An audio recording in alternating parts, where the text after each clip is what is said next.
Long ago, in the heart of what is now modern-day Togo, there lived a king whose name would be remembered in fear and sorrow, King Agokoli of Noche.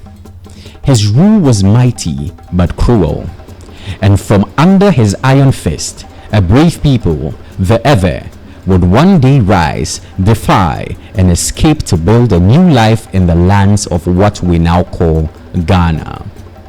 This is the true tale of resistance. This is the story of the great Ewe Exodus, a story as told by Afrikanza. But before we delve into the story, don't forget to subscribe to our channel for more African history, tales, and fictional stories. Noche was a mighty city surrounded by towering walls, built not only to defend but to imprison. King Agokoli ruled with an iron heart. He feared rebellion and trusted no one, not even his own people. Under his command, the Ewe were forced to build the wall known as Agbogbo, using their bare hands day and night. If they rested, they were beaten. If they complained, they vanished. The king demanded impossible tasks: fields to be tilled without tools, food to be delivered with no rest, and worst of all, families were separated, watched, and punished at the slightest suspicion. In silence the Ewes endured, but behind closed doors and under moonlit skies they planned. Elders invoked ancestral wisdom. Warriors held secret meetings. Women passed coded messages through songs and weaving. They remembered who they were, descendants of strength, spirit, and strategy. And slowly an idea began to form: an escape. But how do you flee a city with walls so high? The women of Noche became the silent architects of freedom. Every day, as they fetched water, they returned and spilled some at the base of the city wall. Not once, not twice, but for months. The earth softened, the mud grew weak, and one night, when the stars aligned, the wall once thought invincible gave way. And then in the dead of the night, the people began to move, quietly, swiftly, but they did one strange thing. They walked backwards to confuse the king's trackers.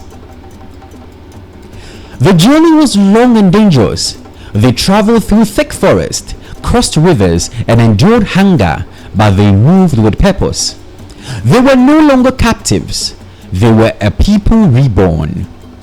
Eventually, they reached the fertile plains of the Volta region in Ghana. Some settled in Aloga, others moved to Ho, Keta, and beyond. And so began a new chapter. They built homes, shrines, and towns.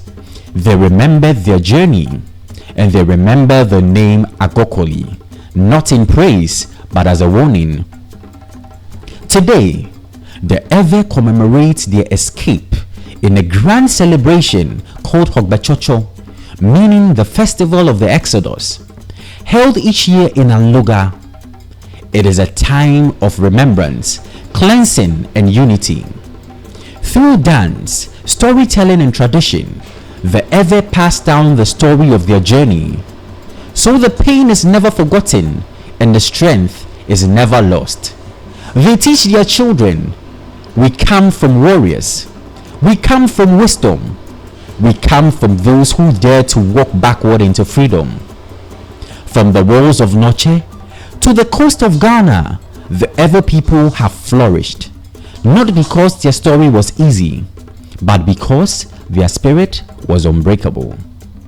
King Agokoli ruled with fear, but in the end, it was unity, resilience, and hope that triumphed. This has been a story of courage, a story of liberation, a story of a people who walked backward into their future. This is a true story, a story as told by Afrikanza.